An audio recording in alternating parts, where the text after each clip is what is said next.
Kanang larawan, wala na to ilha nga mao gyud ang Dios. Kay kanang magampo tag amahan namo. Di ba moingon mata amahan namo manaa ka sa langit. Wala mata miingon nga amahan namo kana siya nagrepresentar na siya nga mupahinomdom kaniadto sa tong Ginoo. Kay nasabtan ra? Oh.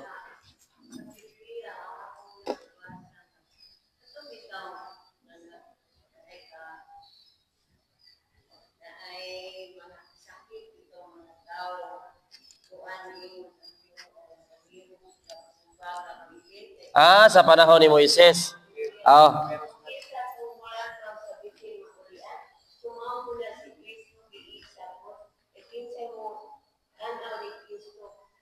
Maulian. Okay, ana mo gani nahitabo. Kita mga Katoliko doon na tayo mga larawan. Gihimo na siyang krus o kana si Jesucristo, tawag na crucifix na si Kristo ga dupa diha. Gihimo na siya aron mahimo na tong sumbanan. Sama sa imong giingon kani adto sa unang panahon na di ba nangakuan to mga tao napakagbitin nagpalagsilot ang Dios. Dayon napakan sila bitin nga makamatay, lala kay bitin. Nagampo sila. Yan sila nga tabangi mig ampo sa Ginoo aron maulian. Mao tingon ang Ginoo, paghimo mo tumbaga nga bitin og ibutang kini sa tukon aron kinsa kadtong makahangad ini maluwas makakita. Sa samang paagi si Kristo nagpakamatay, nagpakatawo sa kalibutan, nagpakamatay sa krus aron ang iyang kaugalingon mo iyang iisa diya sa taas aron kinsa tong makahangad niya maluwas. Pero dili na siya pasabot nga siya mao ang atong ampuan kanang nadiya sa kanang nadiha. Tungod kay dili mo gyud mao ang atong Ginoo. Mo ba na hinungdan nga ingon sa laing sikta nga kuan kay kana siya simbolo ra na sa atong Ginoo, larawan na sa atong Ginoo. Sama pananglit sa inyong balay. Kada bitawng naman gyud tay mga larawan, di ba? Doon tay mga picture. Kada bang picture sa imong balay, mao ba gyud ang tinuod picture sa imong anak? Mao ba na ang tinuod imong anak? Di ba dili? Larawan ra ba na siya? Sa samang pagi ingon ana sad na kanang larawan ni Kristo diha nga nagdupa, dili na mao ang Kristo nga mao ang atong Ginoo. Kundili larawan lang na siya ni Kristo. Nagpahinumdom nato nga duna tay Ginoo. Nagpahinumdom sa atong kaluwasan nga giluwasta ni Kristo pinaagi sa iyang pagpalansang sa krus. Pero dili na pasabot nga bisan duna tay ingon ana diha ta magampo sa kahoy, diha ta magampo sa krus sa mga larawan. Ngano man, simbolo ra man na sila. Pagpahibalo lang na ba nga duna tay tinuod nga Ginoo. Kana mangod siya mo na mga larawan nga larawan sa atong mga taong balaan. Larawan kana ni Kristo sa iyang pagpakamatay sa krus. Pero dili na mao nga ang atong ampuan nga kanang krus. Mao mo gunay na sayop nga may mga pagtuo sa mga Katoliko ba. Nabi tay panahon kuan lang ha, ako as pagsulti ni ako sa tinuod. Sama pananglit. Kana bitaw mga gibuhat sa mga Katoliko nga mao hinungdan nga kitang mga Katoliko ginasaway sa laing sikta. Ngano man? Sama pananglit. Kana bitaw mga prosesyon sa mga milagruso. Kana mga milagrusong larawan, milagruso. Di ba dunay mga tao nga mupahid diha kay kuno lagi makayo? Pahid sa panyo kay kuno lagi makayo. Isugo man sa Dios. Kung duna kay pangayoon sa Ginoo, ilargo sa taas, ilargo sa Dios, ayo iagi sa larawan. Kay kung hugot ang imong pag-ampo, hugot ang imong pagtuo sa Ginoo, makayo man na siya. Pero kung moagi kaniya nga kana bitaw ang tuod nga kana mag debosyon bitaw ta, makakuan magyapon na. Unsa may kuan nga makaayo gyapon na. Sama pananglit sa babae og sa kuan nga miingon nga ayo sana bisan kuno makagunit siya sa sidsid lang sa sinina ni Hesukristo, mamaayo na siya. Sa iyang gibuhat na ayo siya tungod siyang pagtuo. Sa samang pamagi sa atong pagtuo nga magampo tangan kana bitaw nagluhod ta diha. Mamaayo sa ang atong mga balatian, ang atong gipangayo sana iyang ihatag nga naman. Siya man ang atong giampuan, pero niyagi lang ta dinha. Nagluhod ta, nagkwanta, tungod kay nagkatubang ta, kay naman na sila sa altar. Naman na sila sa kuwan, gihimo mo na silang kanang mga larawan nga sa atong mga balaan, gibutang ta na sa atong mga ampuanan. Mao na nga natin na nagluhod. Mao na pagkakita tag mga larawan nga na agi man nagpagtahod ug pagrespeto sa mga tawo nga nangamatay nga mga balaan. Hilabi na gyud kang Hesukristo. Pero dili na pasabot nga kanang krus ang atong giampuan. Kay kung tangtangon ng krus diya, musulod pa mo rin sa simbahan. Musulod man gyapon, di ba? Matagak ng krusa na, musulod pa mo simbahan dili. Musulod na gyapon ta, mag-ampo. Pwede tanang pulihan ng krus nga gabitay diha, pwede tanang pulihan ng inyong krusipiho o bag-o, kung madaot na siya, matagak na diha, pwede na to nagpulihan. Buot pasabot, simbolo na siya, dili na mao ang Dios. Pwede man na to na siyang pulihan, kay ang ato yung sentro sa itong pag-ampo, mao ang Ginoo. Nga bisan og asang dapita, simbahan sa Margos, naiingon na. Kana mga yun nga siya mao ang atong Dios. Mamahiyo nga diha kita mag-ampo. Naama na siya sa tanang simbahan sa Katoliko. Buot pasabot kana siya gihimo ra na siya nato og simbolo. Gihimo na to na siya ogwan sa atong mga pag-ampo. Nga naadyoy tinuod nga Kristo nga nagpakamatay aron maluwas ang atong mga sala. Mao na siya hinungdan nganong nanguros ta, di ba? Yan naman. Mingon na tagalay sikta ngano na ko inong nanguros ta biblikanhon man na. Mabasa ba sa Biblia? Mabasa na dili. Nga gisugot ang Kristo magpanguros. Wala kay mabasa na. Pero tungod sa kaalam sa itong gihatag sa Diyos sa tuwa, ang atong mga pare, nangita og mga pamaagi, aron unsaon na to, nga mapaduol ta sa Ginoo, unsay mga pamaagi nga duna tay hamubo nga pag-ampo. Ang pagpanguros man gud akto na siya sa pag-ampo, akto sa pagsimba, akto sa pagdayeg sa hamubo nga pamaagi. Din atong gisampit ang Amahan, Anak ug ang Espiritu Santo. Mabasa na sa Biblia nga kung dili pa na siya, kung sala pa ning pagpanguros, kung subak pa ni sa kabungton sa Ginoo, dili ni siya ipasigarbo ni San Pablo ngadto sa taga Galacia.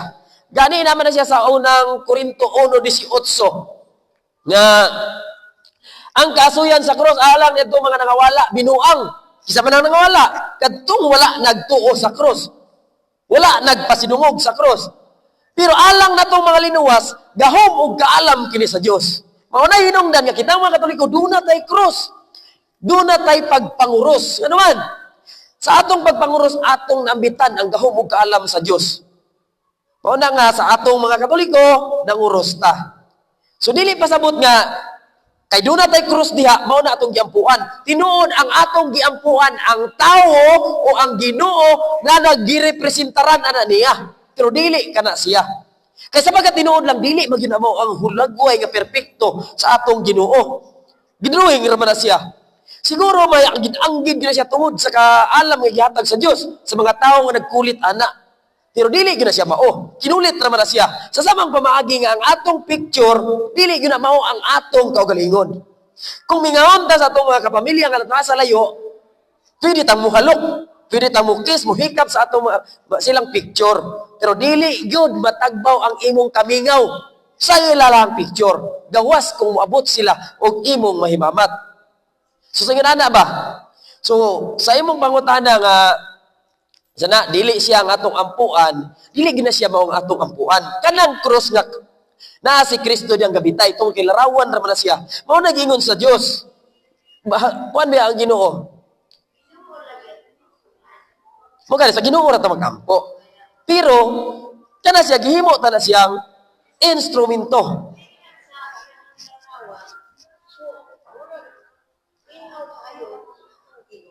Oh, mo gani tungod sa iyang larawan, mo na makita na to.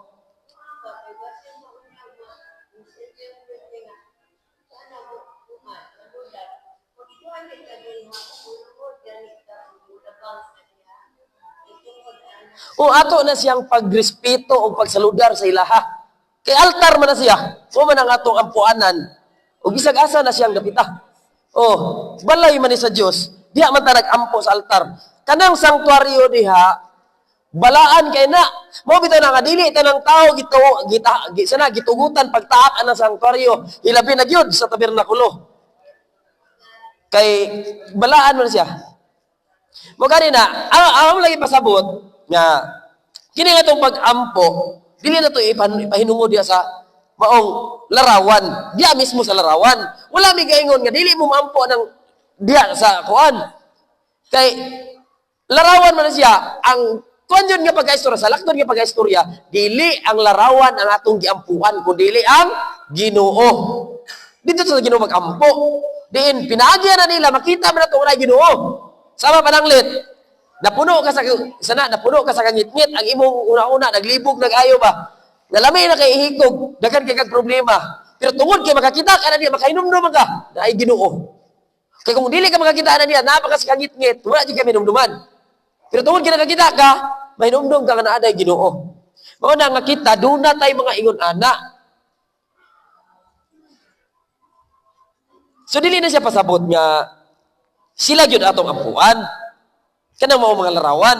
Kunili ang tao nga girepresentaran anang mong larawan. Sama pananglit sa Birhen Maria. Dili man yun ang atong ginadayeg, dili man ang kanang larawan ni Birhen Maria. Ang tinuod man nga Birhen Maria. Kinsa man ninyo din ang nagkuan anang sa larawan jud mismo, dili sa tinuod nga pagka Birhen Maria. Di wala man siguro. Kitang tanan nagkuan ta nagadayeg ta kang Birhen Maria, kang Mama Mary. Pero tungod kay doon natin mga larawan ni Mama Mary, di ata nagatubang. Paghandom ba, nga naa si Mama Mary. Pero ang tinuod ng Mama Mary, mao'y atong gidaig. Dili ang larawan. Kay tungod kay ang larawan, ginawa raman na sa tao. Dayon, si Kristo, dili man ang larawan ni Kristo ang atong gidaig. Ang iya hamang buhat. Si Kristo mismo ang atong daig. O gipasalamatan, o giampuan. Kaya kung bisa kung saan na ito gaampo kung sa larawan na ka ni Kristo, wala kay pagkuhan sa tinuod nga Kristo. Gihimo man na sila murag representatiba. Aron makakuwanta nga naa jud tinuod nga Kristo. Ngano nakahimo man ta mga larawan tuod kay duna may tinuod nga Kristo. Duna may tinuod nga Birhen Maria. Mao na nga duna tay larawan nga gihimo. Aron nga pagpahinumdom nga dunay tinuod nga Hesukristo. Dunay tinuod nga Birhen Maria, dunay tinuod nga mga santos. Diin nag-antos, nagsakripisyo alang sa atong pagtulunan. So mao na siya. Ikaw brad, nakay kadugang? Topic ni mo, sige. Sige, mo man yung topic sunod. Aron masabtan yung kayo. Ako yatag ni Brad Pimpoy ang microphone. Mo man yung topic.